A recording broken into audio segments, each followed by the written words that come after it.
Eto pala mag-assist dito, si Duba. Ibang lahi. At titignan niya yung ano natin, dala nating diesel. Bago isalin dun sa tangke nila.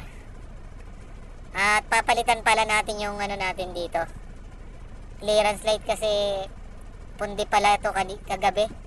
Buti hindi nakita ng mga mudir doon sa loob ng planta ng ano ng pinagkukuhaan natin ng diesel, mga sadik. Dito lang naman yun sa may harapan. Yung maliit na ano, bombilya, clearance light. At pundi na eh. Kasi pagka nakita kasi ng mga mudir yung mga ano doon sa loob ng planta, doon sa Aramco, baka hindi pa tayo pakuhanin ng diesel eh. Kaya pinatignan natin dito sa mga kasama natin dito sa pinagbabaan natin ng diesel. Kasi meron ditong mga mekaniko rin sa ano eh, electrician ng mga sasakyan. Itong isang to, electrician yan eh. Dito sa kampo dito kung saan ko dinala yung diesel. Isang kumpanya lang naman kasi kami. Magkakaibang lugar lang. Ito electrician.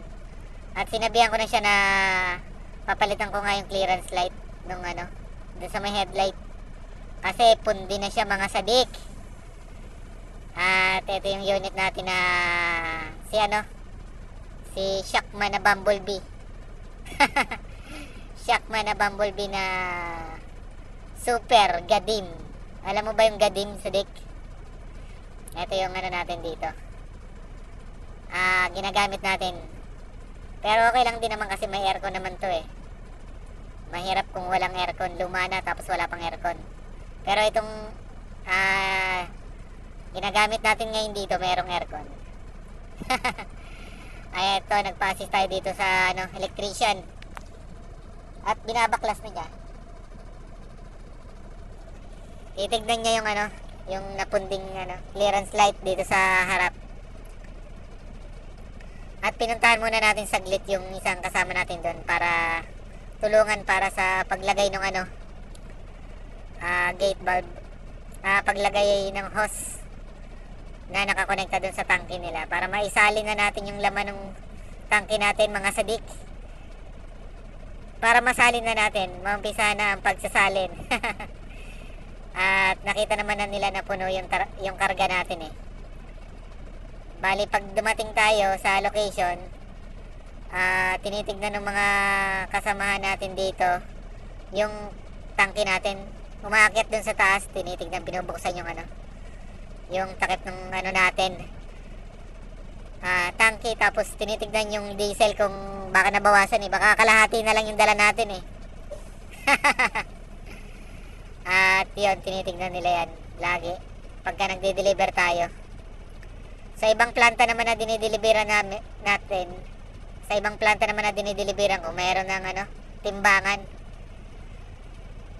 Pero dito sa kampo dito, sa kabila, sa iba-iba kasi, dito sa dinalhan ko ngayon, walang timbangan dito kasi ano lang to eh. Parang camp lang, barracks. Pero may mga ano dito, mekaniko, may workshop, parang ganun, na gumagawa, na guys ng mga sasakyan dito sa company rin namin. Iyon oh. Pero walang timbangan dito, inaakyat nila. Dahil walang timbangan, inaakyat nila dun sa taas. At tinitignan yung ano, diesel. Kasi makikita mo naman kung nabawasan dun sa taas eh. Kasi halos puno yan eh pagka nagkarga tayo dun sa planta. Halos puno. Punong-puno na talaga siya. At eto na yung ano natin, kasamahan. Napalitan na siguro niya. Kasi Bumblebee na nga tong truck natin. Yung ano, headlight, ano siya, detale. ng ano, cable tie. Tinatalian lang ng cable tie yan para ano, mabilis baklasin. Ano lang kasi siya eh, naiikot lang. Ayan, napalitan na pala niya. Pinalitan na daw niya. At humingi na rin tayo ng extra para pagka mamaya na pundi na naman dun sa pagpasok pa lang natin, mapapalitan, pwede pa natin mapalitan. Yun oh. Kasi pagka hindi natin napalitan, baka mamaya hindi pa tayo pagkargahin, tumagal pa tayo.